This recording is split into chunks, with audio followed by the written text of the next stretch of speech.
Audio Jungle.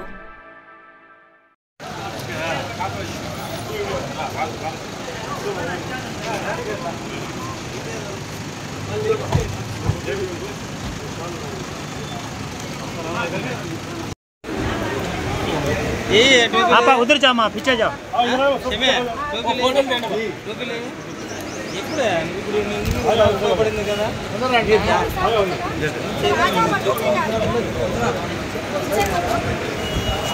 Bharat माता की भारत माता की नरेंद्र मोदी गारी नायकत्व नरेंद्र मोदी गारी नायकत्व राष्ट्र మైనారిటీ అధ్యక్షులు పార్టీ గారి నాయకత్వం జిల్లా అధ్యక్షులు శేఖర్ సామ్ గారి నాయకత్వం మాజీ ఎమ్మెల్యే ఎంఎస్ స్వామి నాయకత్వం జిందాబాద్ జిందాబాద్ జిందాబాద్ బీజేపీ జిందాబాద్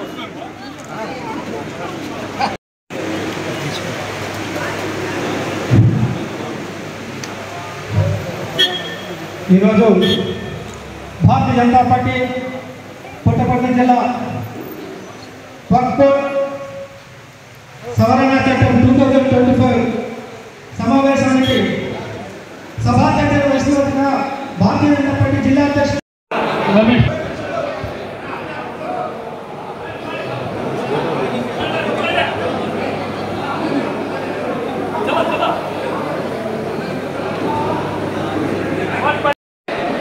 వక్ఫ్ బోర్డు చట్ట సవరణకు సంబంధించిన అవగాహన సదస్సులు ప్రతి జిల్లా కేంద్రంలోనూ ఈ కార్యక్రమాలు తీసుకుని ప్రధాన వక్తలుగా ఇక్కడికి పంపించి దీనిపై ఒక అవగాహన కార్యక్రమాన్ని ఏర్పాటు చేయడం జరిగింది. మరి ఇందులో భాగంగా ఈరోజు ఈ కార్యక్రమానికి ముఖ్య అతిథిగా విచ్చేసినటువంటి రాష్ట్ర మైనారిటీ మోర్చా అధ్యక్షులు షేక్ బాజీ గారు, మరి అదేవిధంగా ఈ కార్యక్రమానికి సంబంధించిన రాయలసీమ ఉద్యమ ఇన్ఛార్జ్ మాజీ శాసనసభ్యులు శ్రీ రామచంద్రారెడ్డి గారు, సీనియర్ నాయకులు రామకృష్ణ గారిని వేదికకి రాష్ట్రంగా కోరుతారు. మరి అదేవిధంగా మాజీ శాసనసభ్యులు శ్రీ ఎంఎస్ పార్థసారథి గారు, రాష్ట్ర రైతు మోర్చా అధ్యక్షులు దేవానంద్ గారు, రాష్ట్ర యువ మోర్చా అధ్యక్షులు మిట్టా వంశీ గారు, రాష్ట్ర కార్యవర్గ సభ్యులు గంగాధర్ గారు, రాష్ట్ర కార్యవర్గ సభ్యులు పిటి ఆంజనేయులు గారు, రాష్ట్ర ప్రధాన కార్యదర్శి సుదర్శన్ గారు, మరో ప్రధాన కార్యదర్శి అమర్ దేవేంద్ర గారు, శ్రీనివాసులు గారు, రాష్ట్ర మైనార్టీ మోర్చా కార్యదర్శి సాదిక్ బాషా గారు, మైనార్టీ మోర్చా జిల్లా అధ్యక్షులు ఇంతియాజ్ గారు సంబంధించి అనేక విషయాలు మనం తెలుసుకోవాల్సి ఉంది. దీనిపైన లేనిపోని అపోహను సృష్టించి ఇది మైనారిటీస్కి వ్యతిరేకమైనది, దీని నుంచి మైనారిటీస్ చాలా నష్టపోతారు అనేటువంటిది కొంతమంది, దీనివల్ల పేద ముస్లింలకు ఏ విధంగా అది ఉపయోగపడుతుంది, ఇంతవరకు వారు ఏ విధంగా నష్టపోయారు, ఈ వక్ఫ్ బోర్డుకు సంబంధించి ఎందుకు చట్ట సవరణ చేయాల్సి ముస్లిం సోదరులు, భారతీయ జనతా పార్టీ నాయకులు, కార్యకర్తలు, మహిళలు అనేటువంటి అనేక విషయాలను ఈరోజు మనకు వక్ఫ్ బోర్డు సవరణ చట్టం కార్యక్రమానికి విచ్చేసిన పెద్దలు గౌరవనీయులు స్టేట్ మైనార్టీ మోర్చా రాష్ట్ర అధ్యక్షులు బాజీ గారికి, రాయలసీమ ఇన్ఛార్జ్ వక్ఫ్ బోర్డు సవరణ చట్టం తాపు రామచంద్ర గారికి, మన ఎక్స్ ఎమ్మెల్యే పెద్దలు పార్థసారథి గారికి, మన జిల్లా వంశీ గారికి, రాష్ట్ర కార్యవర్గ సభ్యులు పిటి ఆంజనేయులు గారికి, రాష్ట్ర కార్యవర్గ సభ్యులు గంగాధర్ గారికి, మన భారతీయ జనతా పార్టీ ప్రభుత్వం వక్ఫ్ బోర్డు సవరణ చట్టాన్ని తీసుకురావడం జరిగింది. ఈ వక్ఫ్ బోర్డు సవరణ చట్టం మన ముస్లిమ్స్కి ఏదో చేయాల్సింది, ఏదో అట్టడుగున ఉన్న వారి ప్రజలకందరికీ మనకు పైకి తీసుకురావాలనే ఉద్దేశంతో ఈ చట్టాలు తీసుకొచ్చారు.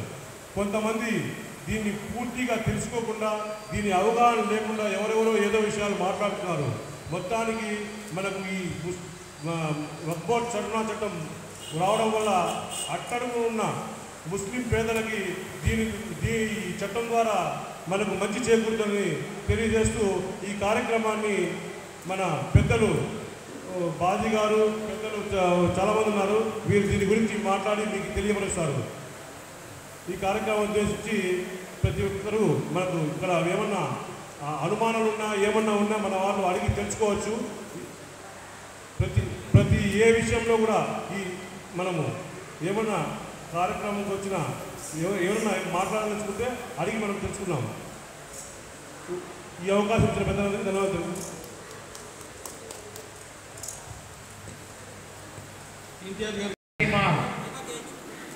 వక్ఫ్ బోర్డ్ చట్ట అవగాహన సదస్సు కన్వీనర్ కాపు రామచంద్ర రెడ్డి గారికి, మాజీ ఎమ్మెల్యే ఎంఎస్ పార్థసారథి గారికి, యువ మోర్చా రాయలసీమ పులి మన మిట్టా వంశీ గారికి, అలాగే తలుపుల గంగాధర్ గారికి, అలాగే పెద్దలు గౌరవనీయులు ఉత్తమరెడ్డి అన్న గారికి, ప్రధాన కార్యదర్శులు అలాగే పెద్దలందరికీ నా నమస్కారాలు తెలియజేసుకుంటూ, ఈ వక్ఫ్ బోర్డ్ అవగాహన చట్టం అవగాహన బిల్లు తెచ్చినప్పటి నుంచి దేశంలో ఒక అలజడి సృష్టించల్లా, మైనారిటీ వర్గాలలో లేనిపోని దుష్ప్రచారాలను చేసి ఈ ప్రతిపక్షం పార్టీలు భయాందోళనకి గురి చేస్తున్నారు. దానికి భారతీయ జనతా పార్టీ మేము ఈ చట్టం తెచ్చింది ముస్లిం మైనారిటీల సంక్షేమం కోసం, ముస్లిం మైనారిటీల యోగక్షేమాల కోసం అని చెప్పేసి స్పష్టంగా తెలియజేయండి.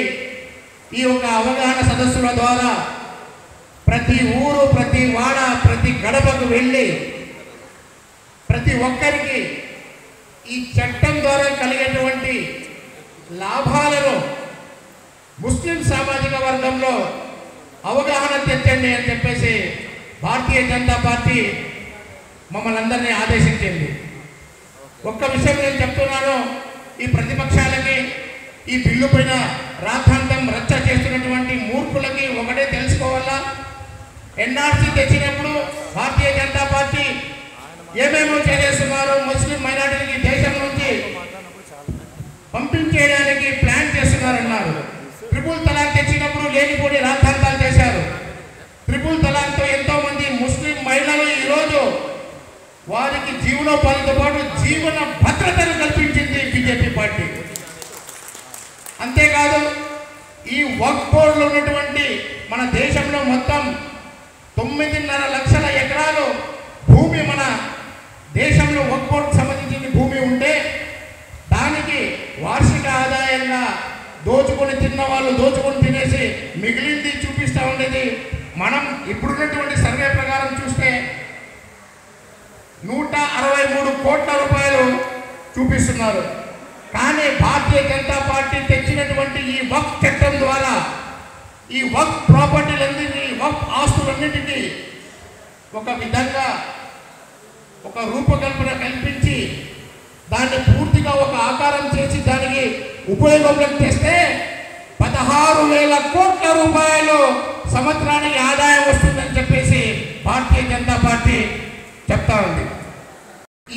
ఈ లాభాలను వచ్చిన డబ్బులను ఈ వక్ఫ్ చట్టం వక్ఫ్ ఆస్తుల ద్వారా వచ్చినటువంటి ఆదాయాన్ని ముస్లిం సామాజిక వర్గంలో ఉన్నటువంటి విద్యార్థులకు, అలాగే వితంతువులకు పెన్షన్ల రూపంగా, అలాగే ముస్లిం సామాజిక వర్గంలో ఉన్నటువంటి మహిళలకి వారికి నైపుణ్య శిక్షణ ఇచ్చి సూక్ష్మ రుణాలు అందించి వారికి జీవిత భద్రతను, వారి కుటుంబ యోగక్షేమాల కోసం వారికి తోడ్పాటు అయ్యే విధంగా ఆర్థికంగా, సామాజికంగా, విద్యాపరంగా వారికి పూర్తిగా అండదండ కల్పించాల్సిందని చెప్పేసి ఈ చట్టంలో సవరణ చేసింది బీజేపీ పార్టీ.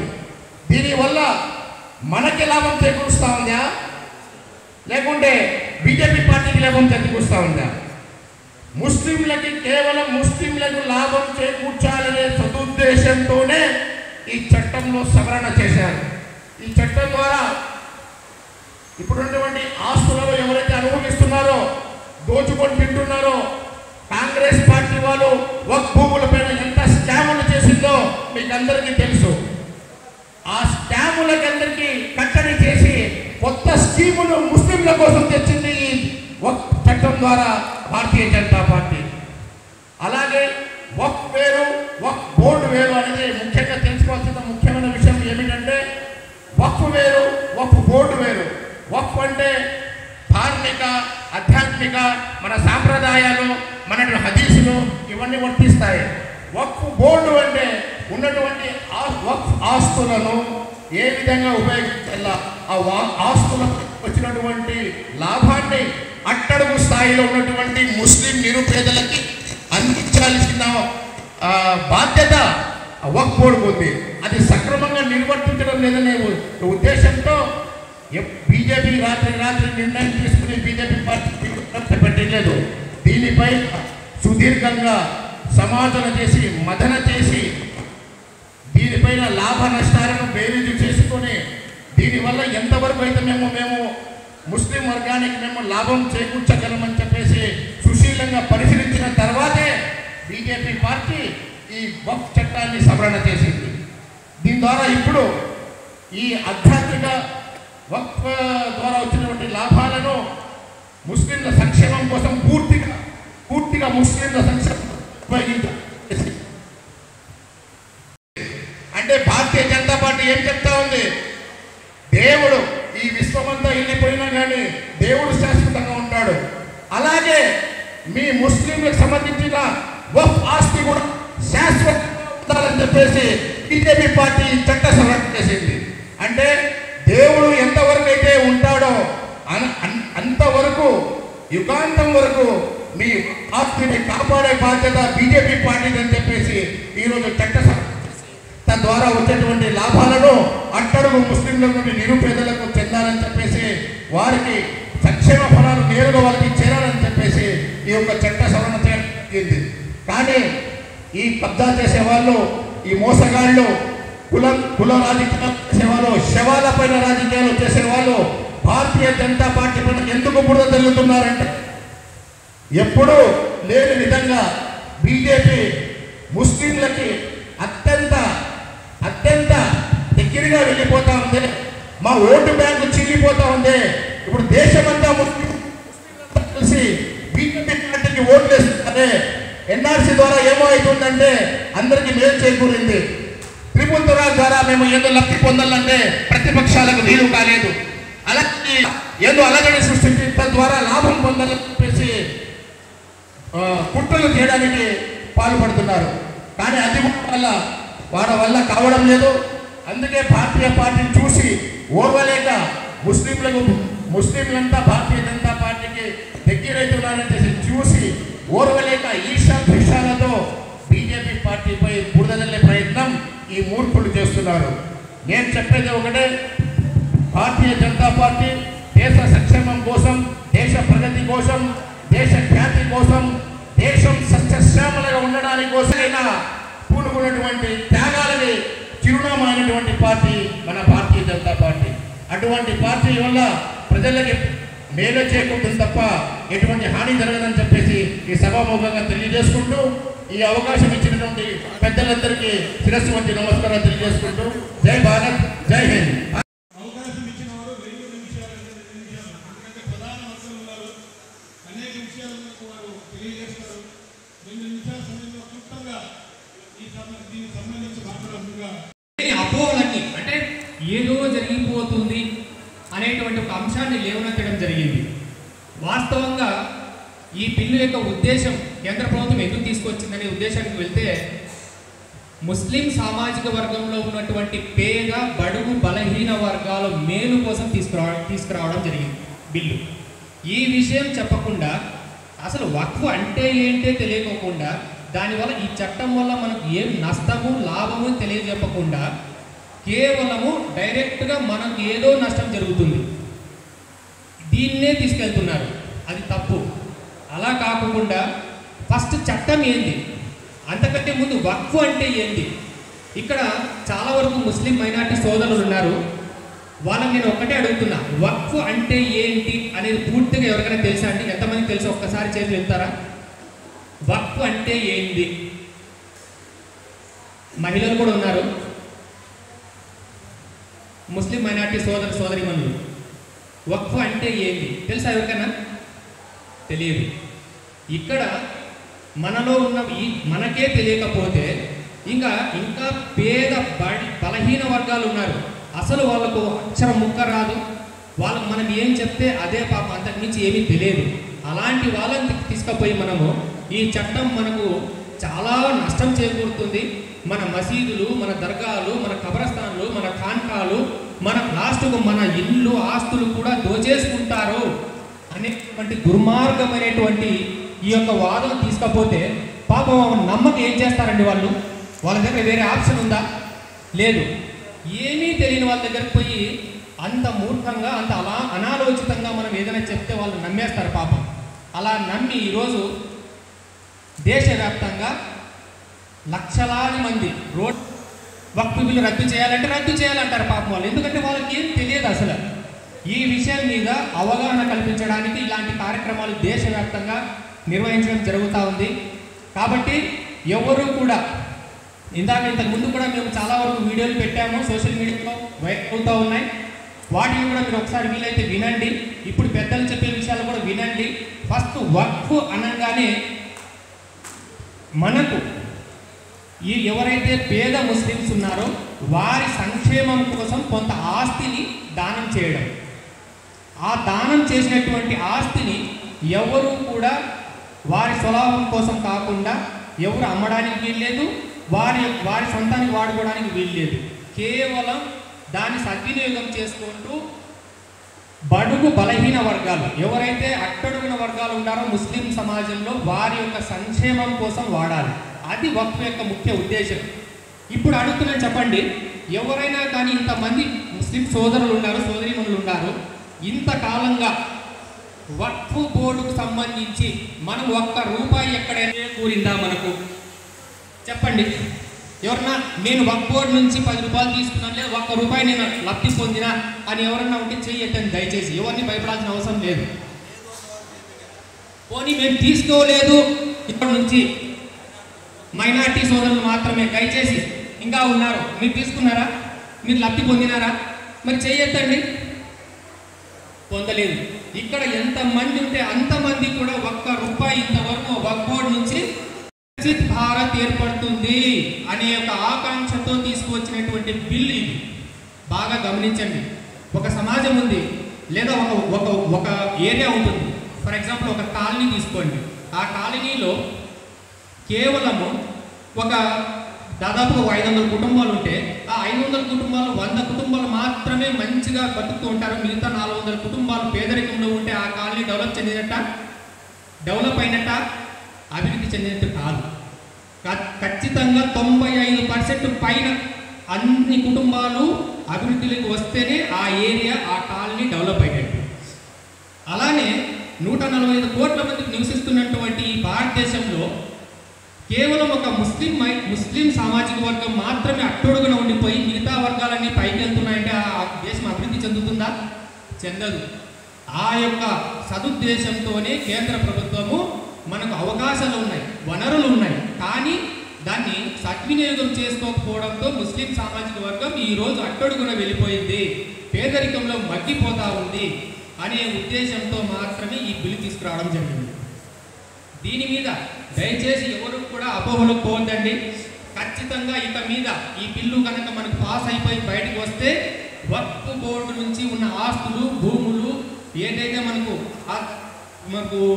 షాప్స్ కానీ ఇలాంటివి ఉన్నాయో, వనరులు ఉన్నాయో, వాటి నుంచి మనకు వచ్చే ఆదాయం అంతా మనకు ఖచ్చితంగా మనకు లబ్ధి చేయబోతుంది. మనము బాగుపడతాము, మన సామాజిక వర్గం మొత్తం బాగుపడుతుంది, మన పిల్లలకు మంచి స్కూల్స్ వస్తాయి, హాస్పిటల్స్ వస్తాయి, మంచి వైద్యం అందుతుంది, మంచి అభివృద్ధి జరుగుతుంది, యువతకు ఉపాధి దొరుకుతుంది.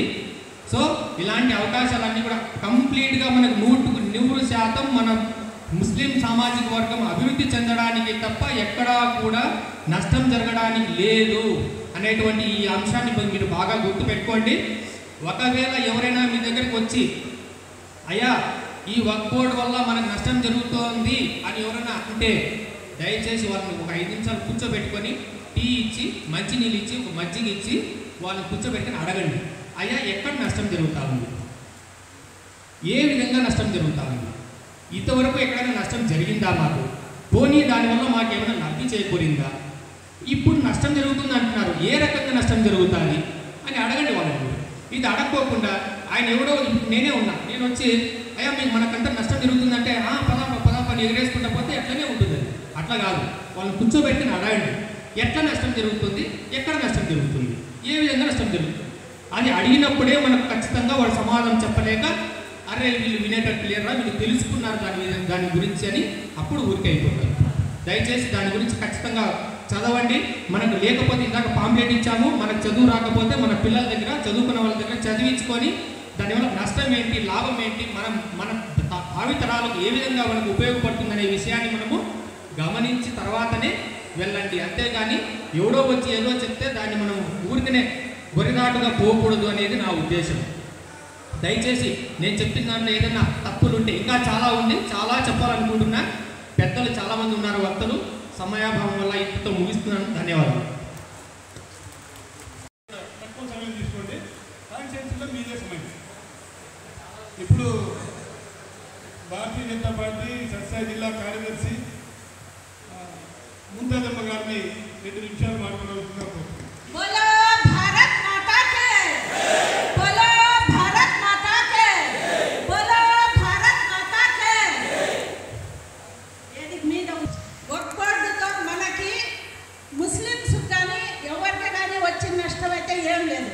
మన దేశంలో 32 వక్ఫ్ ఉన్నాయి. 2 షియా వాళ్ళ దగ్గర ఉన్నాయి, 30 సున్నీ వాళ్ళ దగ్గర ఉన్నాయి. ఇంతమంది వక్ఫ్ పోతా ఉంది అని చెప్పి మనకు రెచ్చగొట్టే వాళ్ళే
జిఎం శేఖర్ స్వామి గారికి, మరి అలాగే కాపు వంశనారాయణ గారికి, పాఠశాల గారికి, సభను అలంకరించిన పెద్దలందరికీ, మరి వేదిక మీద ఉన్న మహిళలకు, నాయకులకు, కార్యకర్తలకు అందరికీ కూడా నా నమస్కారాలు. ఈరోజు మనం ఎంతో సంతోషించదగ్గ విషయం. ఎందుకంటే మన నరేంద్ర మోడీ సార్ గారు వక్ఫ్ సవరణ చట్టం తీసుకొని వచ్చి భారతదేశంలో 90% ముస్లిం సోదరులు ఆ వక్ఫ్ సవరణ చట్టం ద్వారా సంతోషాన్ని వ్యక్తపరుస్తున్నారు. మరి అదేవిధంగా వక్ఫ్ అంటే ఎవరైనా కానీ 26 కోట్లు మాత్రమే లెక్కాచారాల చుట్టూ మిగతా 146 కోట్లు దుర్విధార్థం పంపిస్తున్నారు. ఇది తెలుసుకున్న మన పెద్దలు నరేంద్ర మోదీ సార్ గారు మన ఇంట్లో మన అమ్మ నాన్న తాతలు కూడా తినే విధంగా వాళ్ళు తెలుసుకొని 100% ఉన్న ముస్లిం సోదరులు కేవలం 3% మాత్రమే ఈ డబ్బును ఉపయోగించుకుంటున్నారు. మిగతా 97% ఉన్న ముస్లిం సోదరులకు ఎందుకు ఉపయోగపడకూడదు అనే ఉద్దేశంతో వారు ఈ సవరణ చట్టం బిల్లును తీసుకొచ్చారు. ఈ సవరణ చట్టం బిల్లు కూడా ఒక్క రోజులో తీసుకునేది కాదు. గత 7 సంవత్సరాల నుంచి సౌదీ అరేబియాకు, దుబాయ్కు, మయన్మార్కు, ఇండియా ఇస్లామిక్ పెద్దలతో కలిసి 1-4 సార్లు చర్చలు జరిపి ఈ వక్ఫ్ సవరణ చట్టం తీసుకొచ్చారు. మరి ఈ ముస్లిం పెద్దలు వక్ఫ్ ద్వారా మదరసాలకైతే ఇస్తున్నారు, కానీ మదరసాలతో పాటు స్కూళ్ళు పెట్టి ఫ్రీ విద్యాబోధన చేయడం లేదు. అలాగే వైద్యశాలలు పెట్టి ఫ్రీ వైద్యం పెంచడం లేదు. మరి అలాగే ముస్లిం పేద మహిళలకు ఉచితంగా కూడా చేయడం లేదు.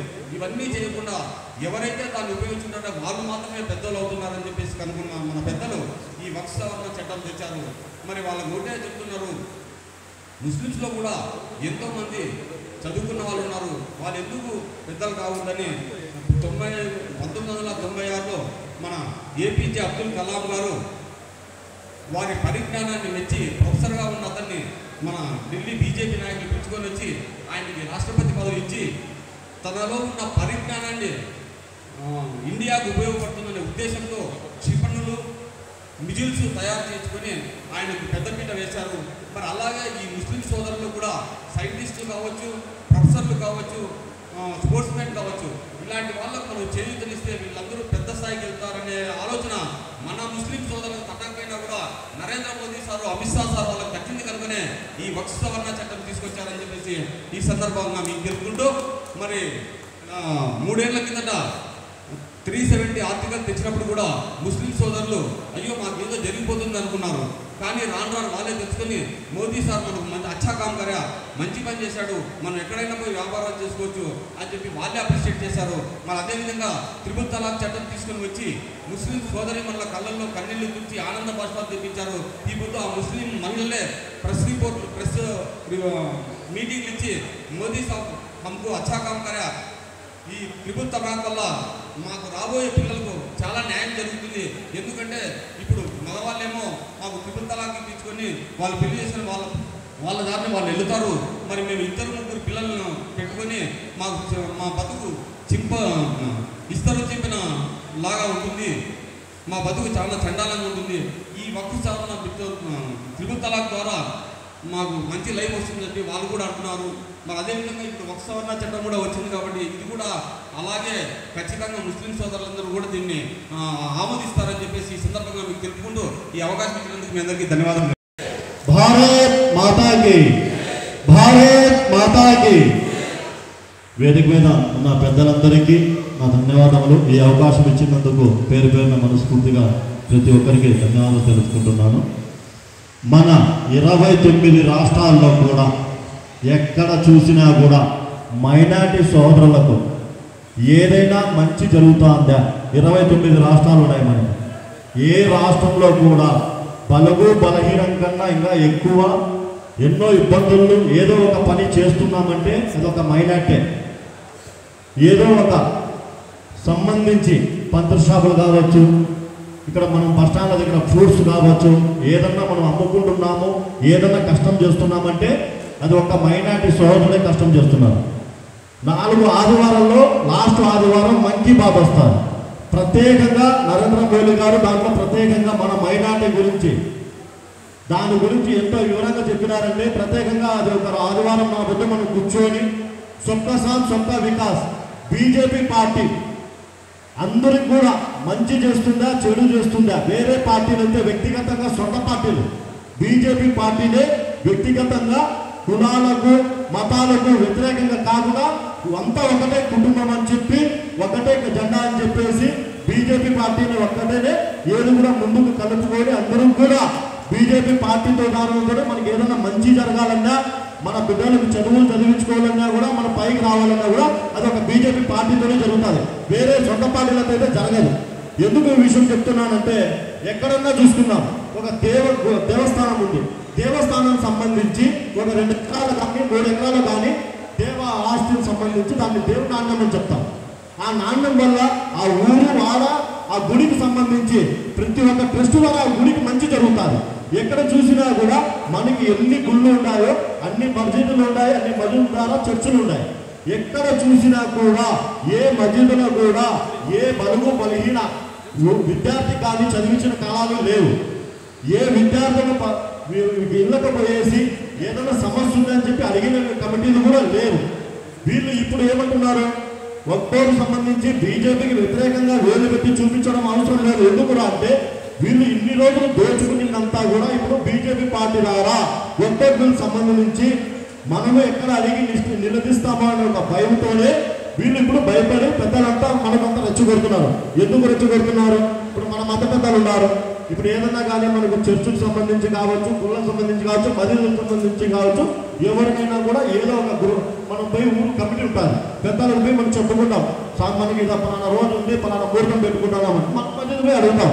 పలానా రోజు నికా చేసుకోవాలి పలానా రోజు బాగుందా లేదా ఏ కళ్యాణ మండపం ఏ ఫంక్షన్ హాల్ పెట్టుకున్నామని మన ఇన్ని గుళ్ళకు ఆస్తులు ఉన్నప్పుడు మసీదుకి ఆస్తి ఏమైపోతుంది మసీదు ఆస్తి ఎవరు తినేసినట్లు షాదీమాలు ఎక్కడన్నా ఉందా లేదు ఎక్కడన్నా మదర్సాలు ఉన్నాయా లేవు మరి ఇదంతా మన ఆస్తి అంతా ఏం చేస్తున్నారు ఎక్కడికి వెళ్ళాయి కట్టుకున్నారు ఏది కట్టారు కాలేజీలు కట్టారు పెద్ద పెద్ద కాలేజీలు కట్టి మనకున్న ఆస్తి అంతా అమ్ముకున్నారు ఆ ఆస్తి అమ్ముకున్న ఆస్తి అంతా బయటికి రావాలంటే ఏదైతే పెద్దలంతా ఉన్నారో మన బీజేపీ పార్టీ ద్వారానే దాన్ని మంచి జరుగుతుందని మనస్ఫూర్తిగా నమ్ముతూ మనకు మంచి జరుగుతుంది మన బిడ్డ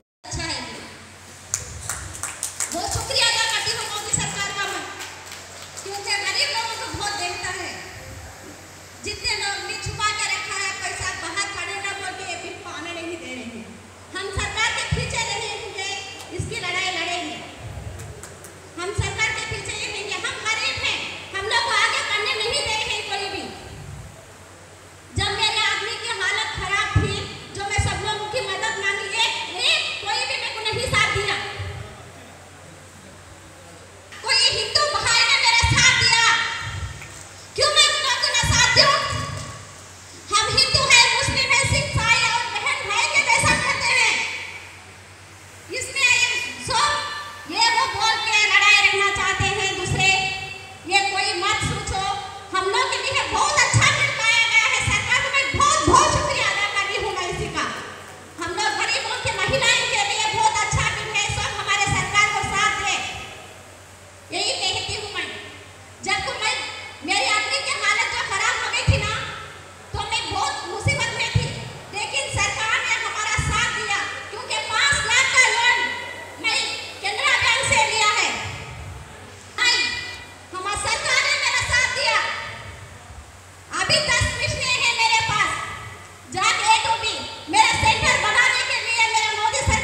ఈ యొక్క కార్యక్రమంలో భాగంగా ముఖ్య అతిథులుగా వచ్చిన మాజీ ఎమ్మెల్యే రామచంద్రరెడ్డి గారికి, బాజీ గారికి, ఇక్కడున్న కార్యకర్తలందరికీ మరోసారి ధన్యవాదాలు తెలుపుతూ ఈరోజు ఈ చక్కటి విషయంపై ఈరోజు ఈ యొక్క అవగాహన సదస్సులో అనేక గ్రామీణ స్థాయి వరకు ఈ యొక్క మైనార్టీల యొక్క హక్కుల గురించి, వాళ్ళకి ప్రభుత్వం చేస్తున్న పథకాల గురించి అనేక విషయాలు తెలుసుకుంటూ ఈరోజు ఏదైతే ఈ చట్టం ద్వారా మైనార్టీ పేద కుటుంబాలకి ఏం లబ్ధి చేకూరుతున్నాయని అనే విషయాలు పెద్దలు మీకు వివరిస్తారు.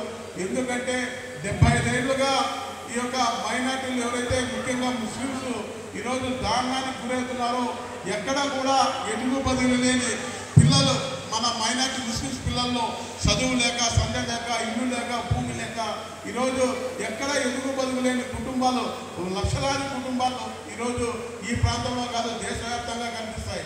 ఎక్కడ పంచర్ వేసుకునేవాడు, ఎక్కడ మట్టెత్తేవాడు, ఎక్కడ కూలి పని చేసేవాడు, ఆ జీవన విధానం అదే విధంగా ఉంది. కానీ ఈరోజు ఇన్ని లక్షల కోట్లలో చేసే భూములు ఉన్న మైనార్టీలకి చట్ట ప్రకారం ఉన్న మసీదు ద్వారా వస్తున్న ఆధిక్యం కానీ, ఆ భూముల ద్వారా వస్తున్న ఆధిక్యం కానీ ఎక్కడ ముస్లిం చెందిన పేద కుటుంబాలకి పంపిణీ చేయకపోవడం, బడా నేతలు ఎవరైతే ఉన్నారో ముస్లిమ్స్లోనే ఆ బడా నేతలకే ఆ డబ్బు పోవడం, ఆ కుటుంబాలే ఎదిగి ఆ ఉన్నత స్థాయికి పోవడం, అలాంటి కరుడు కట్టిన వ్యక్తుల్ని వాళ్ళ యొక్క చేతుల నుండి పూర్తిగా అది పేద మైనార్టీ అంటే ముస్లిమ్స్కి అందరికీ చెందాలనే ఒక ఆలోచనలో ఈరోజు గత కరోనా టైం నుంచి ఇప్పుడు దాకా 80 కోట్ల మందికి ఉచితంగా బియ్యం నరేంద్ర మోడీ గారు ఏ విధంగా ఇస్తున్నారో దాంట్లో ఎక్కువ భాగం మన మైనార్టీలు, ఎస్సీలు, ఎస్టీలు, బీసీలే లబ్ధి పొందుతున్నారు. ఎందుకంటే పేదరికం ఉన్నారు కాబట్టి.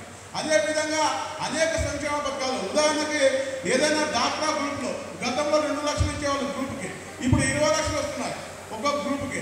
ఆ గ్రూప్లో ఎక్కువ మైనార్టీ ముస్లిం మహిళలే ఉంటారు.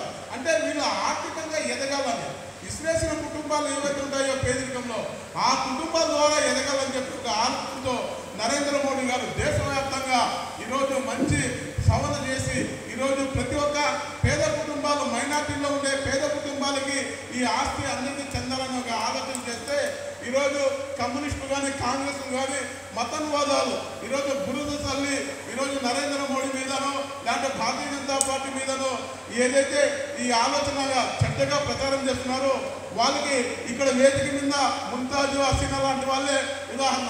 ఎంత చక్కగా ఇక్కడ జరుగుతున్న అన్యాయాలు ఎంత వివరంగా చెప్పారంటే అది ఉదాహరణ చాలు. అందుకని రాబో రోజుల్లో ఈ యొక్క చట్ట సవరణ ఏదైతే జరిగిందో దాన్ని ఆఖరి గడప వరకు మనం తీసుకుపోవాలి. ఎందుకంటే ఈ ప్రాంతంలో ఎక్కువ ముస్లిమ్స్ బీడీ కార్మికులుగా, దినకూలీలుగా, వివిధ హోటల్లో పనిచేసే చిన్న చిన్న కుటుంబాలు, ఎస్సీలకైనా బీసీలకైనా ఇంకా ఆర్థికంగా దిగువ ఉన్న కుటుంబాలు ఉన్నాయి.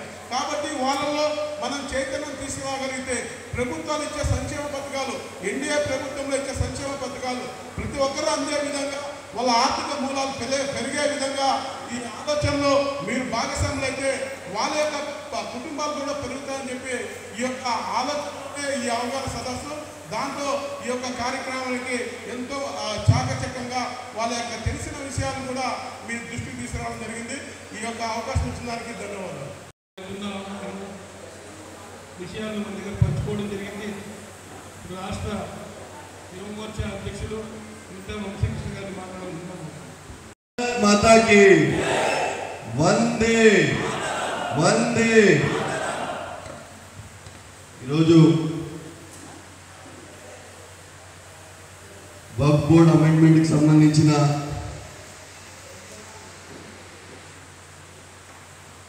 ఇటీవలే నరేంద్ర మోడీ గారి కేంద్ర ప్రభుత్వం ఎన్డీఏ సారథ్యంలోని రాష్ట్రాల ముఖ్యమంత్రులు, మన రాష్ట్రంలో ఉన్నటువంటి ఎన్డీఏ భాగస్వామ్యమైనటువంటి తెలుగుదేశం పార్టీ, జనసేన పార్టీ, తెలుగుదేశం యొక్క అధినేత చంద్రబాబు నాయుడు గారు, జనసేన యొక్క అధినేత పవన్ కళ్యాణ్ గారు, ఇతరత్ర రాష్ట్రాల్లోని దేశవ్యాప్తంగా ఉన్నటువంటి ఎన్డీఏ భాగస్వామ్యమైనటువంటి అన్ని పార్టీలు కూడా కలిసి ఈరోజు పార్లమెంట్లో ఒక సవరణ చట్టం తీసుకురావడం జరిగింది, వక్ఫ్ అమెండ్మెంట్ బిల్.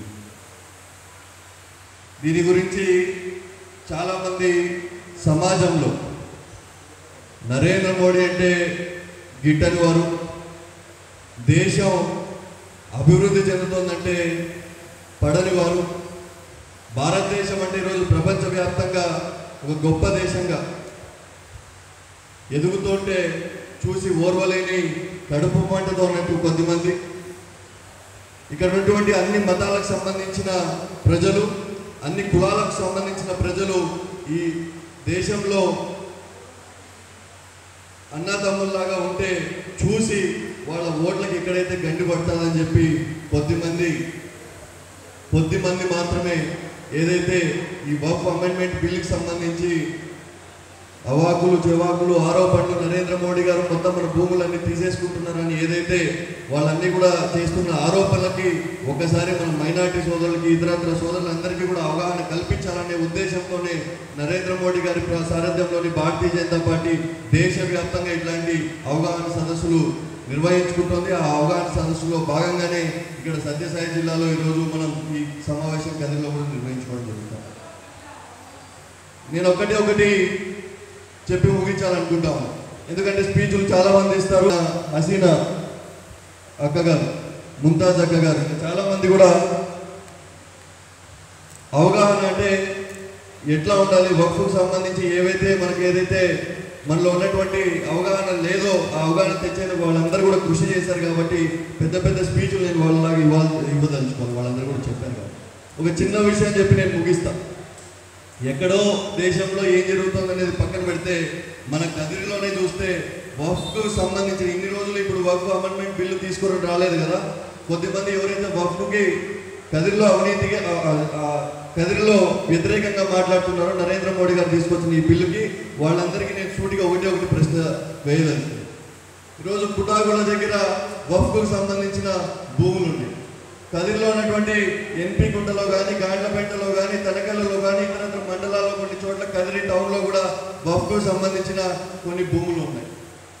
ఇన్ని సంవత్సరాలుగా దశాబ్దాలుగా అన్యాక్రాంతం కబ్జాలు అయితే ఇన్ని రోజులు ఈ పెద్ద మనుషులు ఎందుకు ఆ వక్ఫ్ భూమిని నిరుపేద ముస్లింలకు సంబంధించిన ఆ భూమిని వేరే వాళ్ళు కబ్జాలు చేస్తే ఎందుకు తీసుకురాలేదని చెప్పి ఒకే ఒక సూటి ప్రశ్న నేను వాళ్ళందరికీ కూడా మీ అందరి ద్వారా అడగదలుచుకుంటాను. కాబట్టి ఒకటి చెప్పదలుచుకున్న నరేంద్ర మోడీ గారి కేంద్ర ప్రభుత్వం, ఎన్డీఏ యొక్క భాగస్వామ్యం ఉన్నటువంటి కేంద్ర ప్రభుత్వం ఏదైతే వక్ఫ్ అమెండ్మెంట్ బిల్లు తీసుకొచ్చారో ఆ వక్ఫ్ అమెండ్మెంట్ బిల్లు ద్వారా 1 సెంటు ఎకరాల నరేంద్ర మోడీ గారు ముస్లింల ప్రాపర్టీ తీసుకుంటున్నారని చెప్తున్నారు కదా. ఎకరాల గురించి అవసరం లే, 1 సెంటు నిరుపేద ముస్లింకు చెందిన చట్టపరంగా వచ్చినటువంటి భూమి నరేంద్ర మోడీ గారి ప్రభుత్వం ద్వారా వక్ఫ్ రిటర్న్ తీసుకుందని ఎవరైనా నిరూపిస్తే నేను ఇప్పుడే చెప్తున్నా, మీ అందరి ద్వారా చెక్ జిల్లా అధ్యక్షులు శేఖర్ గారికి ఇస్తా ఉన్నారు.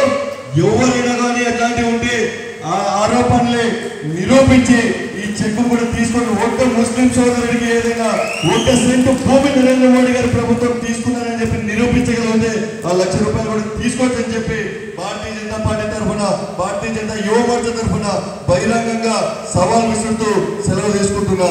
జై హింద్, జై భారత్ మాత. అనేక విషయాలు మనం రామచంద్రారెడ్డి గారు, బాజీ గారి వినాల్సినటువంటి అవసరం ఉంది. ఒక విషయాన్ని మాత్రం మైనార్టీ సోదరులు సోదరీమణులు ఈ వక్ఫ్కు సంబంధించి వ్యతిరేకంగా చెప్పినటువంటి వాళ్ళకి వేసే ప్రశ్నల్లో ఈ ఒక ప్రశ్నను కూడా యాడ్ చేసుకోవాలి. కదిరి లక్ష్మీ నరసింహస్వామి దేవస్థానానికి ఇక్కడ ఉండే అనేక మంది మైనార్టీ సోదరులు వెళ్తూనే ఉంటారు. దర్శనమైన వెంటనే అక్కడ భోజనం నిరంతరం పెడుతూ ఉంటారు. రోజుకు దాదాపుగా 500 కాకపోతే 1000 మంది వచ్చినా 2000 మందికి వచ్చినా కూడా అక్కడ భోజనం పెడుతున్నారు. ఎక్కడైనా ఏ మసీదులో అయినా నిరంతర భోజన వ్యవస్థ ఇచ్చేటువంటి కార్యక్రమం ఎక్కడైనా ఉందా? ఈ ఒక్క ప్రశ్న ఏంటి చాలు, మిగతా విషయాలు అవసరం లేదు. మన యొక్క కదిరి దేవస్థానానికి దాదాపుగా 20 కోట్ల ఆదాయం వస్తే ఆ 20 కోట్ల ఆదాయాన్ని కూడా భక్తాదులకు వీలైనటువంటి వస్తువులు కల్పించి వచ్చేటటువంటి వాళ్ళకు సేవలు అందించి దాని ద్వారా వచ్చేటువంటి ఆదాయం అక్కడ కేవలం హిందువులకే రాదండి. పక్కన షాపులు పెట్టినటువంటి వాళ్ళు ముస్లింలైనా క్రైస్తవులైనా ఇంకెవరైనా కూడా ఏ షాపుకైనా పోతారు, ఏ ఆటోలో అయినా ఎక్కుతారు. ఆటో అడిగేటప్పుడు హిందువా ముస్లిమా అని చెప్పేసి అడగరు. ప్రతి ఒక్కరికి లబ్ధి చేకూర్చేటువంటి యొక్క డెవలప్మెంట్ ఏదైతే ఉందో ఆ డెవలప్మెంటే భారతీయ జనతా పార్టీ చేస్తుంది. నేను ఎప్పుడు చాలాసార్లు ఇదే విషయం చెప్తుంటాను. 2004 నుంచి 2013 దాకా మన్మోహన్ సింగ్ ప్రధానిగా ఉన్నారు. ఆయన హయాంలో 11 లక్షల కోట్ల నుంచి 13 లక్షల కోట్లకు మాత్రమే ఈ దేశ ఆదాయం పెరిగింది. నరేంద్ర మోడీ గారు వస్తేనే ఏ చాయ్ వాలాకో క్యా మాలూమ్ హై అని చెప్పేసి విమర్శించిండే కాంగ్రెస్ వాళ్ళు, కమ్యూనిస్టులు, విదేశీ కుక్కలు వీళ్ళందరూ కూడా ఈరోజు సిగ్గుతో తల ఉంచుకోవాలా? గొప్ప ఆర్థికవేత్త అయిన మన్మోహన్ సింగ్ హయాంలో కేవలం 10 సంవత్సరాలకు 2 లక్షల కోట్లు మాత్రమే దేశ ఆదాయం పెరిగితే మీరెవరైతే చాయ్ వాలాను విమర్శించారో, మీరెవరైతే ఈ దేశంలో ద్రోహి అని ఈ ముందనే కమ్యూనిస్టు సిద్ధాంతాలనే మాట్లాడేటువంటి వాళ్ళు కానీ, మొన్న ఆ యొక్క షర్మిల గారు కానీ ఇవన్నీ ఈ దేశపు టెర్రరిస్ట్ అని మాట్లాడిన దానికి వంశీ కృష్ణపోయి ఆ కాంగ్రెస్ కార్యాలయం మీద దాడి చేసిండేది కూడా మనం చూసాం. వాళ్ళందరికీ కూడా ఒక సమాధానం చెప్పాలి, వాళ్ళకి లెక్కలు చెప్పాలి. 13 గంటల 13, 13 2 26, 13 4 52 లక్షల కోట్లకి ఈ దేశ ఆదాయాన్ని పెంచించే శక్తి భారతీయ జనతా పార్టీ నరేంద్ర మోడీ గారికి మాత్రమే దక్కింది అని మనం చెప్పాల్సిన అవసరం ఉంది. ఆ డబ్బు నరేంద్ర మోడీ గారు జేబులేకపోతుందా? అమిత్ షా గారు జేబులేకపోతుందా? బీజేపీ నాయకులు జేబులేకపోతుందా? ఆ డబ్బుతోనే ఈరోజు మన కళ్ళ ముందర జరిగేటువంటి యొక్క పెద్ద పెద్ద రోడ్లు కానీ, గ్రామానికి రోడ్లు కానీ, ఈరోజు ఇచ్చేటువంటి యొక్క పెన్షన్ పథకాలు కానీ, ఈరోజు ఇచ్చే ఉచిత ఆహారం కానీ, ఈరోజు ఇచ్చే గ్రామాల్లో వేసే సిమెంట్ రోడ్లు కానీ, ఈరోజు పేద విద్యార్థులకు ఇచ్చేటువంటి స్కాలర్షిప్స్ కానీ ప్రతి ఒక్కటి కూడా అలా డబ్బు ఆయన సంపాదిస్తున్నాడు కాబట్టే ఇక్కడ ఖర్చు పెడుతున్నాను. కాబట్టి దేశం బాగుపడుతోంది, అభివృద్ధి చెందుతోంది. ఆర్థిక పరంగా 2014లో 14వ స్థానంలో ఉండే దేశం ఈరోజు 5వ స్థానానికి ఇచ్చింది. రాబోయే కాలంలో 3వ స్థానానికి 2వ స్థానానికి పెరగబోతోంది. దీంట్లో మనమందరము కలిసి పనిచేద్దాం. హిందూ, ముస్లిం, సిక్, క్రైస్తవ దేవుడు లేడనేవాడు కూడా సమానమే భారతీయ జనతా పార్టీ. హిందూ ధర్మంలో రాముని యొక్క కొలువులో దేవుడు లేడనేవాడు కూడా ఒక మంత్రిగా ఉన్నాడు. ఇది హిందూ ధర్మ సాంప్రదాయం, సనాతన ధర్మ సాంప్రదాయం. భారతదేశంలో ఉన్న ముస్లిం అయినా క్రైస్తవుడైనా ఒకప్పుడు వాళ్ళ యొక్క తాత ముత్తాతలు హిందువులే కాబట్టి అదే యొక్క స్ఫూర్తి, అదే భావన వీళ్ళ మనసుల్లో, హృదయాల్లో కూడా ఉంది అనే విషయాన్ని ప్రపంచానికి చాటి చెప్పాల్సినటువంటి అవసరం ఉంది. మేము మతం రీత్యా ముస్లింలం, కానీ భారతదేశం కోసం పనిచేస్తాం. మేము భారతదేశం కోసం పనిచేస్తాం. ఇక్కడ ఉండే మా తాత ముత్తాతలు ఎవరైతే ఉన్నారో వాళ్ళ సోదరులుగా మేమందరము కలిసి మెలిసి ఉంటాం తప్ప ఎవడో విదేశీ కుక్కనో ఎవడో మా మధ్య కలహాలు సృష్టించాలని చూస్తే ఇది సాధ్యం కాదు అని మైనారిటీ సోదరులందరూ ఏ రోజు చెప్తే ఆ రోజు నుంచి ఈ దేశ అభివృద్ధి ఇంకా 4 ఇంతలు పెరుగుతుందని చెప్పేసి నేను మీ అందరికీ కూడా విజ్ఞప్తి చేస్తున్నాను. అటువంటి సందేశాన్ని మనం ఇవ్వాల్సిందిగా కోరుతూ సెలవు తీసుకుంటున్నాం. Thank you. కోఆర్డినేషన్ ఇన్ఛార్జ్ అదేవిధంగా రాష్ట్ర కార్యదర్శులు భారత్ మాతా కీ ధన్యవాదాలు. వక్ఫ్ సవరణ చట్టానికి నన్ను ఈ కార్యక్రమానికి ఇన్ఛార్జిగా వేసిన తర్వాత రాష్ట్ర అధ్యక్షురాలు పురంధేశ్వర్ గారు మేడం చెప్పారని చెప్పి జిఎం శేఖర్ గారు కదిలినటువంటి మసీదులలోకి మద్రాసులకి వెళ్ళి మత పెద్దలను కూడా ఆహ్వానించడం చెప్పడం, మేము పోయి చాలామందిని ఆహ్వానించాం. వారిలో కొంతమంది సానుకూలంగా ఉండే, కొంతమంది వాళ్ళు మాకు ఢిల్లీ నుండి ఈ విధంగా వచ్చింది కాబట్టి మేము అదే మాట్లాడుతున్నాం చెప్పడం జరిగింది. మేము వాళ్ళకు ఒకటే చెప్పాం, భారతీయ జనతా పార్టీ అనేక సంవత్సరాలుగా హిందూ ముస్లింలు ఎప్పుడు దగ్గర అవుతారు అనుకున్నప్పటికీ కాంగ్రెస్ పార్టీ వాటి మధ్యలోకి వచ్చి స్విచ్ పెడతా ఉంటుంది కలవనీయకోకుండా అని చెప్పి మేము చెప్పాము. అదేవిధంగానే భారత ప్రధానమంత్రి సబ్కా సాత్ సబ్కా వికాస్ సబ్కా విశ్వాస్ అని అందరూ బాగుండాలి, అందరిలో మనం ఉండాలి, ప్రభుత్వ పథకాలు పేద ప్రజలకు అందాలని చెప్పేసి ఈ యొక్క నినాదంతో ముందుకు వస్తున్నారు. వాటిలో నేను టైం చాలా తక్కువ మంది పెద్దలు ఉన్నారు, 2 విషయాలు చెప్పి ముగిస్తున్నాను. ఈ కార్యక్రమానికి పిచ్చేసినటువంటి వేదిక ఉన్నటువంటి పెద్దలందరూ కూడా ముందుగా వారికి నమస్కారాలు తెలుపుకుంటూ నిన్న జరిగినటువంటి కార్యక్రమంలో కొంతమంది మాట్లాడే వాళ్ళకి మేము కూడా సమాధానం చెప్పాం. భారతీయ జనతా పార్టీ నరేంద్ర మోడీ గారు వచ్చిన తర్వాత అందుకు మునుపు కూడా వాజ్పేయి గారు ప్రధానమంత్రి ఉన్నప్పుడు కూడా అన్ని సంవత్సరాలుగా ఓటు బ్యాంకుగా తీసుకున్నటువంటి కాంగ్రెస్ పార్టీ ఏ రోజు కూడా హజ్ యాత్రకు పోవడానికి ₹1 కూడా ఇచ్చిన పాపాన పోనప్పటికీ మన భారత ప్రధాని అటల్ బిహారీ వాజ్పేయి గారు వచ్చిన తర్వాత హజ్ యాత్రకు పోవడానికి ₹50,000 ఆ రోజు ఇవ్వడం జరిగింది. ఆ రోజు కొంతమంది పెద్ద మనుషులు ఎవరు కూడా మద్దతు పార్టీ ఈ మద్దతు పార్టీకి ఈయన ప్రధానమంత్రి అని చెప్పి ఎవరు చెప్పలేదు. అదేవిధంగా అదే నినాదంతోనే డాక్టర్ బిఆర్ అంబేద్కర్ గారు ఏదైతే రాజ్యాంగం రాశారో ఈ దేశంలో నా దేశంలో అందరూ సమానం అని చెప్పేసి 2020 సంవత్సరంలో కరోనా వచ్చినప్పటికీ ఈ దేశంలో ముస్లింలు బయటికి రాండి, హిందువులు ఇళ్లలో ఉండండి, కరోనా నుంచి ఒకరు పోండి ఒకరు ఉండండి అని చెప్పలేదు.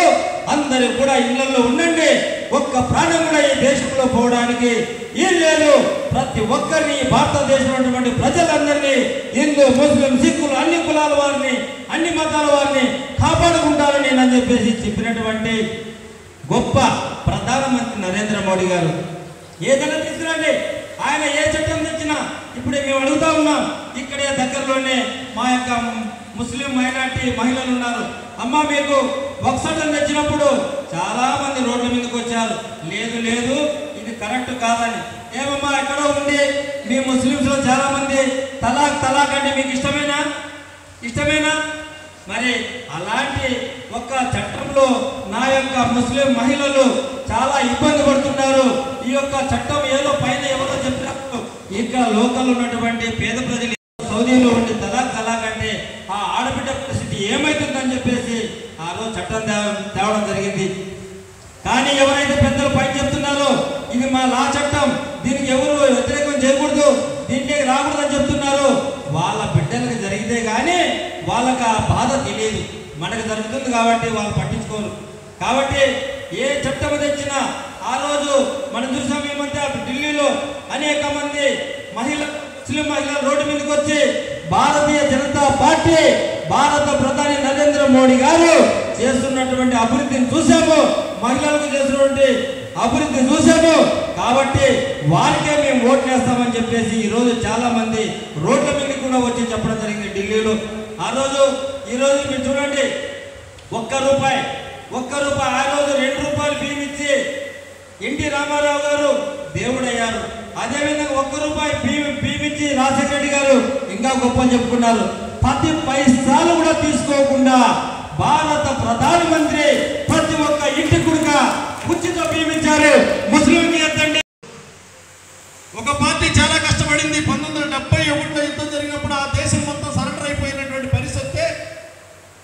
పాపం చాలా దయార్థ హృదయంతో వాళ్ళందరినీ వదిలిపెట్టేసింది. ఇవాళకి అది శత్రువులై మనల్ని చీల్చుకున్నటువంటి పరిస్థితి, వాళ్ళ మనల్ని ఇబ్బంది పెడుతున్నటువంటి పరిస్థితి, మన మీద తుపాకీ గుళ్ళు కురిపిస్తున్నటువంటి పరిస్థితి. ఇక్కడ మన పక్కనే తిరుగుతూ ఉంటారు, జెండాలు పట్టుకొని ఎర్ర జెండాలు పెట్టి డప్పులు వేసుకొని డాన్స్ వేసుకొని తిరుగుతూ ఉంటారు. వాళ్ళు అంటూ ఉంటారు, ఏమంటారంటే ఈ దేశం చైనా దేశం అయిపోవాలి, ఈ దేశం కమ్యూనిస్ట్ దేశం అయిపోవాలి, ఈ దేశం ఎప్పుడైనా సరే చైనా చేతిలోకి వెళ్ళిపోవాలి, భారతదేశంలాగా ఉండడానికి లేదు, మనం అందరం చైనా దేశంలోకి వెళ్ళిపోవాలంటే వాళ్ళు కూడా ఈ దేశంలో మన పక్కనే ఉంటారు, మనకి చెప్తా ఉంటారు. వీళ్ళు మీటింగ్ జరిగినప్పుడు వాళ్ళు చెప్తా ఉంటారు, మన ముందు నుంచో మీటింగ్ చెప్తా ఉంటారు. ఎప్పుడన్నా అడిగి ఉండే నాయన, ఎప్పుడన్నా 1962వ సంవత్సరంలో చైనా వాడు మన దేశం మీదకి వచ్చి మన దేశంలో ఉన్నటువంటి మానస సరోవరాన్ని వాళ్ళకి ఆక్రమించుకొని ఈ దేశాన్ని ఆక్రమించుకోవడానికి వచ్చినప్పుడు మీరు ఏం చేశారా అంటే, అప్పుడు మేము ఎర్ర జెండాలు పట్టుకొని డ్యాన్సులు వేసాము, మా పాలన వచ్చేస్తుంది. వాళ్ళ ఈ దేశంలో ఉండేదని చెప్పి మనం ప్రశ్నించాల్సినటువంటి అవసరం ఉంది, వాళ్ళకి అర్హత ఉందా అని చెప్పి ఆలోచించారు. ఇవాళ వక్ఫ్ భూమి సంబంధించినటువంటి ఇంతకు ముందు 2 సార్లు జరిగింది, దాన్ని పులిగా చెప్పినటువంటి పరిస్థితి. అప్పుడు కూడా చెప్పారు, నరేంద్ర మోడీ గారు వచ్చారు, ఎన్ఆర్సీ సిఏఏ తీసుకొచ్చారు, దీంతో ముస్లింలు ఎవరిని ఇక్కడ ఉంచేటువంటి పరిస్థితి లేదు, ముస్లింలందరినీ దేశం బయటికి తోలేస్తారు, ఒకవేళ మిగిలిన ఎవరుంటే ఊరు బయట బోన్లు పెడతారు, ఆ బోన్లో తీసుకెళ్ళి పెడతారని చెప్పారు. అడిగామా మనం ఎప్పుడైనా? ఏమయ్యా 4 ఏళ్ల కింద ఇలాంటి మాటలు చెప్పావు కదయ్యా, మా ఇళ్లలో కానీ మా చుట్టాల్లో కానీ మా ఊళ్ళో కానీ ఒక్కడిని కూడా తీసుకెళ్ళలేదు, మరి ఏం జరిగింది అని అడిగినట్టయితే మీ దగ్గరికి వచ్చి మాట్లాడేవాడు తోక ముడిచేటువంటి పరిస్థితి. ఆయన ఎక్కడ అన్నాడు, ఆయన మా అమ్మ ఎలా కందో అందరూ అమ్మలు అలాగే కన్నారు కదా, మా అమ్మ సనుబాలు అలాగే నేను ఎలా పెరిగాను అందరూ అమ్మలు అలాగే ఇస్తారు కదా, అమ్మలకి ఎందుకు ఉంటుంది మతం? అమ్మలకి ఎక్కడ ఉండదు, స్త్రీకి ఎక్కడ మతం, మాతృమూర్తికి మతం ఉండదు. హిందువైనా, క్రిస్టియన్ అయినా, సిక్ అయినా, జైన్ అయినా, ముస్లిం అయినా అమ్మ అంటే అమ్మే, అందరికీ ఒకటే అమ్మ ఉంటుందని చెప్పి నేను భావించిన వ్యక్తి.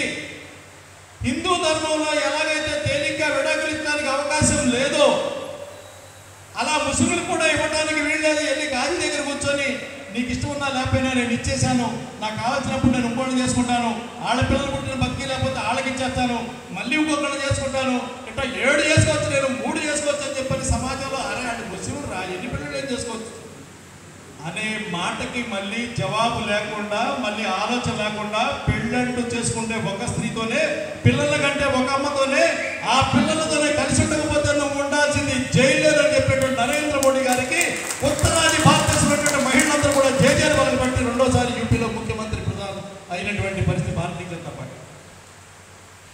దేశాన్ని మార్చుకుంటూ వస్తున్నారు నరేంద్ర మోడీ గారు.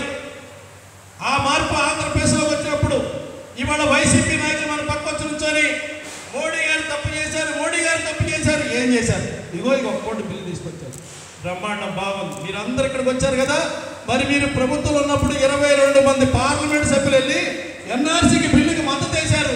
అప్పుడు ఎందుకు చేశారా అని అడిగితే వాళ్ళ తలకాయ ఎక్కడ పెట్టుకోవాలో తెలిసినటువంటి పరిస్థితి ఉన్నారు కదా. అడిగినట్టయితే అడగాల్సింది మనం అడగనంత వరకు దుర్మార్గులైనటువంటి వ్యక్తులు, అబద్ధాలు చెప్పేటువంటి వ్యక్తులు వాళ్ళ అబద్ధాలు ప్రచారం చేస్తారు. ఎందుకంటే వాళ్ళ దాడి మన మోడీ మీద, వాళ్ళ దాడి మన సంస్కృతి మీద, వాళ్ళ దాడి ఈ సమాజ విచ్ఛిన్నం మీద జరగాలనేటువంటి ఆలోచన మీద జరుగుతున్నటువంటి పరిస్థితి.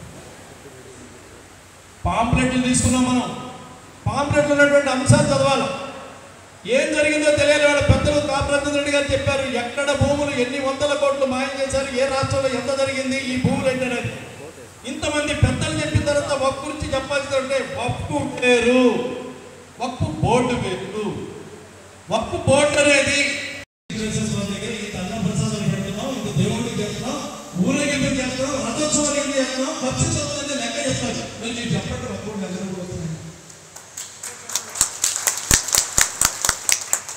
మీ వచ్చినటువంటి ఇక్కడ దాదాపు రాష్ట్రంలో 55,000 ఎకరాలు ఉన్నాయి. 55,000 ఎకరాలు 55,000 ఎకరాలు 55,000 ఎకరాల మీద కనుక మీరు ఆదాయం తీసుకుంటే ఇవాళ ముస్లిం పేదవాడు దేహి అని చెప్పని ఏ గోపాల కోసం, ఏ కాలువ కోసం, ఏ అజాదాని సబ్సిడీ కోసం అడుగుతున్నటువంటి పరిస్థితి ఎకరాల భూమి దీనికి ఉంది.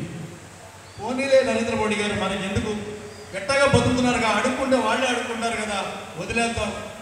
ఈ దేశం ఎప్పుడు కూడా 10వ స్థానంలో 14వ సంవత్సరంలో అధికారంలోకి వచ్చినటువంటి ఉన్న పరిస్థితిని ఈ రోజున 5వ స్థానంలో తీసుకొచ్చిన నరేంద్ర మోడీ గారు ఆలోచన ఒక్కటే, ఏ అంగమైన మనిషి శరీరంలో వెనుకబడితే ఆ మనిషిని వికలాంగుడు అంటాం, మనం దివ్యాంగుడు అంటాం. ఏ సమాజమైనా సరే అందరూ బాగుంటేనే ఆ సమాజం బాగుంటుంది. ఒక ఇల్లు బాగుంటే, నేను బాగుంటే, నా కుటుంబం బాగుంటే, నా ఇల్లు బాగుంటే, నా ఊరు బాగుంటే, నా రాష్ట్రం బాగుంటే, నా జిల్లా బాగుంటే, నా దేశం బాగుంటే మాత్రమే నేను బాగుంటాననేటువంటి విషయం నరేంద్ర మోడీ గారు ఇవాళ సామాన్య సగటు మనిషి కూడా చెప్పాలనుకుంటున్నాను. మన చేతిలో ఉన్నటువంటి ప్రతి ఒక్క పేపర్ కూడా తీసి చూపించండి ఒకసారి నాకు. పేపర్ మన ప్రపంచానికి నాయకుడు, మార్గదర్శకుడు ఎవరు? ఫోటో కరపత్రం అందరూ అయితే చేతులు పైకెత్తామండి. కరపత్రం పైకెత్తారు, కరపత్రం పైకెత్తి ఎంత పైకెత్తి అంత పైకి. ఇప్పుడు చెబుదాం మనం వక్ఫ్ సవరణ చట్టాన్ని మద్దతు తెలుపుతున్నాం, నరేంద్ర మోడీ గారి యొక్క నాయకత్వానికి మద్దతు తెలుపుతా ఉన్నాం. అదేవిధంగా ఈ దేశంలో పేదలు బిగ్గరగా చెప్తా ఉన్నాం మనం, భారత్ మాతాకి, భారత్ మాతాకి. నరేంద్ర మోడీ గారి నాయకత్వం, నరేంద్ర మోడీ గారి నాయకత్వం. ఏ కాసే ఖురాన్, ఏ కాసే కంప్యూటర్ అన్నాడు. ఒట్టి ఖురాన్ చదువుకుంటే కాదు, కంప్యూటర్ కూడా చదువుకోండి, బయటకు వచ్చిన తర్వాత ఉద్యోగాలు చేయాలని చెప్పారు. నయీ రోషని అని చెప్పని జీవితంలో వెలుగులు తెచ్చుకోవాలా, మనందరం ఎదగాలని చెప్పని ముస్లిం సమాజానికి చెప్పారు. నయీ మంజిల్ అని చెప్పని ప్రతి చోట ఇల్లు కట్టుకోండి, ఇంటింటికి నేను డబ్బులు ఇస్తానని చెప్పని ఈ పాట కూడా ఇచ్చినటువంటి పరిస్థితి. అయితే మైనార్టీ సమాజాన్ని ఎక్కడ విడదీసినటువంటి పరిస్థితి నరేంద్ర మోడీ గారి పాలనలో లేదు. ఎక్కడైతే కరోనా లాంటి విపత్తు వచ్చిందో, దేశాలన్నీ వెనుకబడినటువంటి పరిస్థితి అయిపోయిందో, ఆ దేశాల కన్నా ముందు ఈ ఇంత పెద్ద భారతదేశం ఎట్టి పరిస్థితుల్లో మందులు తయారు చేసుకోలేదు, దీనివల్ల ఏమీ కాదు, కుప్పలు తెప్పలుగా చచ్చిపోతారు, ఎక్కడికక్కడ జనం చచ్చిపోతారని చెప్పని ప్రచారం చేశారు.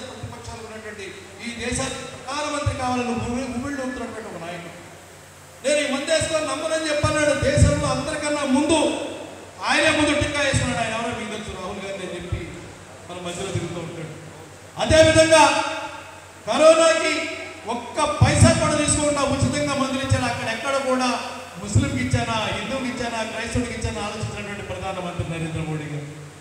అదేవిధంగా ఇందాక చెప్తా ఉన్నారు, 86 లక్షల కుటుంబాలకి ఏదైతే గరీబ్ కళ్యాణ యోజన పేరు మీద బియ్యాన్ని ఇస్తున్నారో, ప్రతి కుటుంబానికి కులం చూడకుండా, మతం చూడకుండా, వర్గం చూడకుండా, ఎక్కడ కూడా మనుషుల్ని విడదీయకుండా ఈ దేశంలో ఉన్నటువంటి 140 కోట్లకు సేవకుడిని ఎలా అన్నారో అలా ఉన్నటువంటి పేదవాళ్ళకు కూడా బియ్యాన్ని చాచుకున్నటువంటి ప్రధానమంత్రి నరేంద్ర మోడీ గారు. ఎవరికి తెలిసి జన్ధన్ ఖాతాలు తీసుకొస్తే జన్ధన్ ఖాతాల్లో పేదవాళ్ళకి అకౌంట్ ఓపెన్ చేయొచ్చని అందులో వేసేంత జరిగిందని అన్నారు. కానీ అందులో నేను 500 రూపాయలు పంపించి కరోనా లాంటి టైంలో నేను ఆదుకుంటానని చెప్పారు. కానీ వాళ్ళకి ముస్లింలు కాబట్టి నేను ఇవ్వలేని ఎక్కడ చెప్పినటువంటి పరిస్థితి. మీరు అడగాలి ఈ విషయాలు ఏమంటే మన ఆ రోజు చేయనటువంటి పెద్ద మనిషి ఈ రోజు ఎందుకు చేస్తాడని మీరు అడగాలి. వాళ్ళని వెళ్ళినప్పుడు ఎవరిని మీకు నచ్చినప్పుడు ఆయన బ్రహ్మాండమైన పెద్ద మనిషి మంచోడని చెప్పారు, మీకు నచ్చినప్పుడు వాడు ఎందుకు చెడ్డవాడే. మనకి చేసినటువంటి లాభం అంటే ఒక బ్రహ్మాండమైనటువంటి రోడ్డు వేస్తాం, ఆ రోడ్డు మీద హిందువే నడవాలని చెప్పి రాసి పెడతాము, ఆ రోడ్డు మీద ముస్లిం వెళ్ళాలని చెప్పి రాస్తామా. ఈ సమాజంలో ఉన్నటువంటి ప్రతి ఒక్కరి యొక్క రూపాయితో పెట్టేటువంటి ప్రతి పుణ్య ఏదైతే ఉందో ఈ దేశ అభివృద్ధి కోసం ఆలోచించినటువంటి ఒక బాధ్యత కలిగినటువంటి ప్రధానమంత్రి అభివృద్ధిలో ప్రతి ఒక్కరిని భాగస్వాములు చేయడం కోసం చేస్తున్నటువంటి ప్రయత్నంలో నరేంద్ర మోడీ గారు ఉంటే, ఆయన యొక్క పాలనని ఏ రకంగా ఎదుర్కోలేక ప్రతి అంశంలో మాట్లాడుతూ వచ్చినప్పుడు వాళ్ళకి ధైర్యం లేక ఈ రోజున నరేంద్ర మోడీ గారి మీద విమర్శలు చేసేటువంటి పరిస్థితి దిగజారిపోయినటువంటి రాజకీయ నాయకుల యొక్క కుట్రలు మన వాళ్ళ తిప్పుకొట్టాల్సినటువంటి అవసరం మన మీద.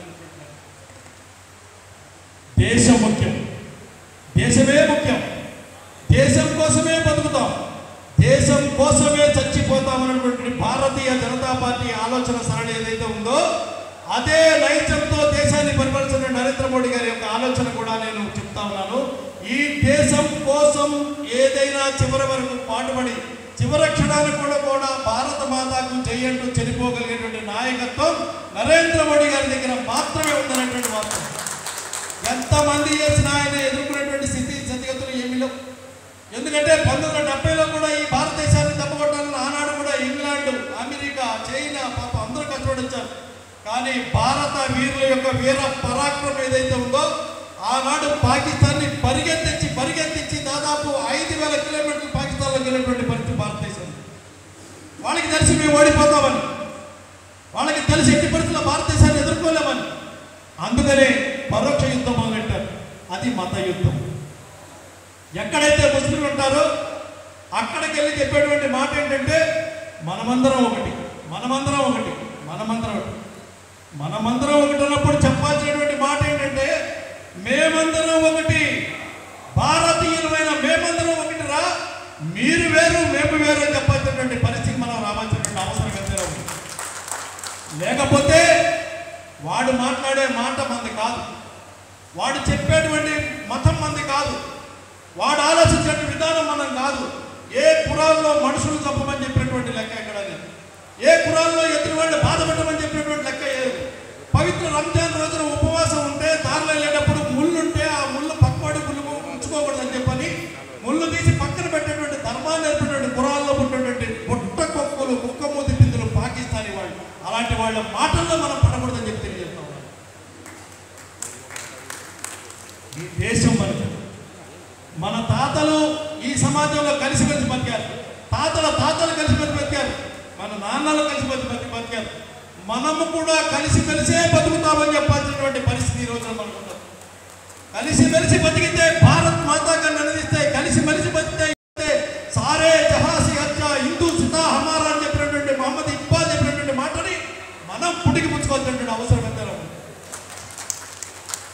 వక్ఫ్ బోర్డు పేరు మీద చెప్పేటువంటి అబద్ధాలకి మనం ప్రతి సమాధానం చెప్పకపోతే ఏమవుతుందంటే నిజం నిద్ర లేచే లోపల అబద్ధం ఊరు చుట్టుకొస్తుంది. ఎవరైతే విషయం తెలిసిన వాళ్ళు, ఎవరైతే సమాజంలో ఈ విషయాల పట్ల జ్ఞానం కలిగిన వాళ్ళు నోరు విప్పకపోతే అబద్ధం రాజ్యం వెళ్ళేటటువంటి పరిస్థితి. నిలబడేటువంటి జనాన్ని, కదిలేటువంటి జనసందోహాన్ని, రచ్చగొడుతున్నటువంటి మూకల్ని మనం కూడా పత్రికల మాధ్యమంగా, సోషల్ మీడియా మాధ్యమంగా సమాధానం చెప్పాలి. ఈ రోజున దాదాపు మనం 200 మంది ఇక్కడ ఉంటే ఉన్నటువంటి వారి ముందు మాట్లాడుతున్నటువంటి అసీన మాట ఏదైతే ఉందో అదే వృద్ధాశ్రమ మాట ఏదైతే ఉందో ఇది మనకి బ్రహ్మాండమైనటువంటి స్ఫూర్తి కావాలి. ఒక మహిళ మన ముందు నిలబడుతున్నటువంటి మాట అది వారి మాట కాదు. ఈ సమాజం బాగుండాలి, ఈ సమాజంలో ఉన్నటువంటి మహిళలైనా మైనారిటీలైనా మిగతా వర్గాలు ఎవరైనా కలిసిమెలిసి జీవించాలి. అటువంటి పని చేస్తున్నటువంటి నరేంద్ర మోడీ గారి యొక్క నాయకత్వానికి మాత్రమే మా మద్దతు ఇస్తామని చెప్పిన బహిరంగంగా చెప్పినటువంటి పరిస్థితి ఏదో ఉందో దాన్ని మనం ఆహ్వానించాలి. ఇవాళ మనం ఈ యొక్క అవగాహన సదస్సును తీసుకున్నటువంటి ప్రతి అంశం కూడా ఈ సమాజం కోసం, ఈ ప్రాంతంలో ఉన్నటువంటి మైనారిటీ సమాజం. నరేంద్ర మోడీ గారు అంటారు ఈ వక్ఫ్ బోర్డు సవరణ చట్టంలో నేను 2 మహిళలకు అవకాశం ఇస్తానని. అలా ఇవ్వడానికి కుదరలేదని చెప్పి రోడ్డు ఎక్కుతున్నటువంటి ముస్లిం సోదరులు ఎవరైతే అమ్మాయిలు ఉన్నారో వాళ్ళకి చెప్పండి, నా ఇంట్లో ఉన్నటువంటి నా తల్లి అయినా పక్కింట్లో ఉన్నటువంటి నా స్నేహితుడి చెల్లైనా వక్ఫ్ బోర్డులో కూర్చోబెట్టాలంటే నరేంద్ర మోడీ గారు అందులో కూర్చోబెడతారు, మేము కూర్చొని ఎదుర్కొంటామని చెప్పినటువంటి మాట ఆయన చెప్తా ఉన్నారు. బలహీన వర్గాలు చెందినటువంటి ముస్లింలకు నేను స్థానం ఇస్తానని చెప్పాను. ఇప్పటి వరకు ఎవరైతే డబ్బున్న మహానుభావులు, ఇప్పటి వరకు ఎక్కడెక్కడైతే బడా నవాబులు ఎవరైతే ఉన్నారో వాళ్ళందరూ పీఠాలు కదిలిపోయినాయి. పార్లమెంట్లో 2వ తారీఖు పెట్టినటువంటి బిల్లు 3కి ఆమోదమైంది. 3వ తారీఖు పెట్టిన రాజ్యసభలో బిల్లు 4కి ఆమోదమైంది. 5కి అది రాష్ట్రపతి గారి దగ్గరికి వెళ్ళింది. 6కి చట్టం అయిపోయింది. ఇప్పుడు ఎవరైతే పాపం ఈ యొక్క పీఠం కింద పెట్టినటువంటి వేలాది ఎకరాలు ఉన్నారో, ఆస్తులు ఉన్న వాళ్ళు ఉన్నారో వాళ్ళందరూ కోర్టు చుట్టూ తిరుగుతున్నటువంటి పని. మరి కోర్టులో ఉన్నప్పుడు మనం రోడ్డు మీద ధర్నా చేయొచ్చా, నిరసన చేయొచ్చా, కోర్టు నిర్ణయం చెప్పేదాకా ఆగాల? అంటే ఈ దేశంలో ఏదన్నా విధానం ఉన్నప్పుడు గొడవలంగానే గబగబా గుంపులుగా బయలుదేరి గబగబా సమాజంలో ఎక్కువ మంది వ్యక్తులు తీసుకొని అమాయకంగా ఎవరైతే రెచ్చగొడతారో రెచ్చగొట్టేటువంటి మాటలు రోడ్డు మీదకి వచ్చే తర్వాత జరిగే పరిణామాలు ఏంటయ్యా అంటే చట్టాన్ని గౌరవించకపోతే ఎవరైనా చట్టం తీసుకున్నటువంటి చర్యలకి పొద్దులే ఉండవలసినటువంటి పరిస్థితి. నీ ఇంట్లో పేదవాళ్ళను కూడా నరేంద్ర మోడీ గారు అని చెప్తా ఉన్నారు. నా సొమ్ము ఎవరు తిన్నా పర్వాలేదని చెప్పి నేను గుంపులో పడిపోయేటువంటి పరిస్థితి అవుతా ఉంది. నీ ఇంట్లో దరిద్రాన్ని పారదలని చెప్పి నరేంద్ర మోడీ గారు ఆలోచిస్తా ఉన్నారు. నా ఇంట్లో ఉన్నటువంటి కష్టాలు ఏవైతే ఉన్నాయో దాన్ని నిర్ణయించుకొని కేవలం ఆ చెప్పినటువంటి వ్యక్తి ఎవరైతే ఉన్నారో దాని వెనకాల పరిగెత్తాలని మనం ఆలోచిస్తున్నటువంటి పరిస్థితి. దీన్ని మార్పుగా మనం తీసుకెళ్ళినటువంటి ఆలోచన పోదాం. ఈ అవగాహన సదస్సు ద్వారా, ఈ యొక్క కరపత్రం ద్వారా ఉన్నటువంటి సంపాదించినటువంటి జ్ఞానం ఏదైతే ఉందో పత్రికల ద్వారా, సోషల్ మీడియా ద్వారా మనం దీన్ని పంచేటువంటి ప్రక్రియ చేద్దాం. కదిరి నియోజకవర్గం సాక్షిగా, ఈరోజు జరుగుతున్నటువంటి ఈ సభ సాక్షిగా సాధ్యమైనంత వరకు సోషల్ మీడియాలో ఈ వాస్తవాలు బయటికి తీసుకెళ్ళి పెడదాం. లెక్కలు బయటికి సమాధానం చెప్దాం.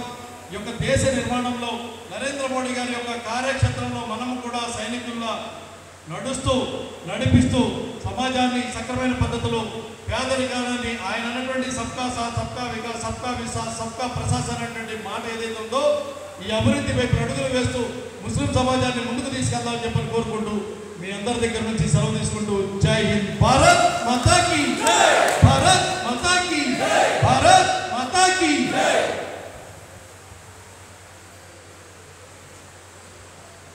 బాజీ గారికి ధన్యవాదాలు. మనకు అనేకమైనటువంటి విషయాలు మన ప్రజల్లో ఏ విధంగా తీసుకువెళ్ళాలనేటువంటి విషయాలను ఈరోజు ఈ అవగాహన సదస్సులో మనకు వివరించినటువంటి బాజీ గారికి అదేవిధంగా హృదయపూర్వక నమస్సుమాన్యాలు తెలియజేసుకుంటూ ఇంత పెద్ద ఎత్తున ఈ కార్యక్రమానికి విచ్చేసినటువంటి మైనారిటీ సోదరులకు, భారతీయ జనతా పార్టీ నాయకులకు, గన్ని పట్టిన ప్రజలందరికీ నా హృదయపూర్వక నమస్సుమాన్యాలు తెలియజేస్తూ ఇప్పుడు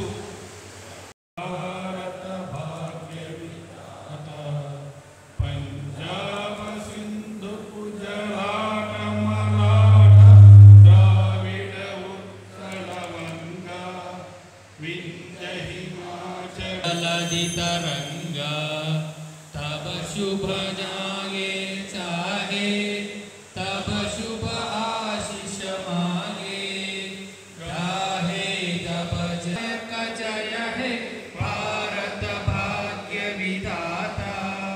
जय है, जय है, जय है, जय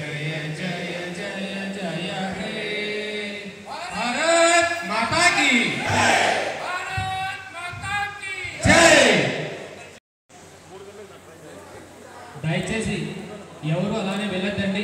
అందరికీ భోజన సౌకర్యం ఏర్పాటు చేయడం జరిగింది. అందరూ మా ఆతిథ్యాన్ని స్వీకరించి ఖచ్చితంగా భోజనం చేసుకోవాలని మరీ కోరుకోవద్దండి. అందరూ భోజనం చేసే వెళ్ళండి దయచేసి.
చాలా మిస్పోయితే కాదు మళ్ళీ తిప్పి అవే వేస్తున్నారు.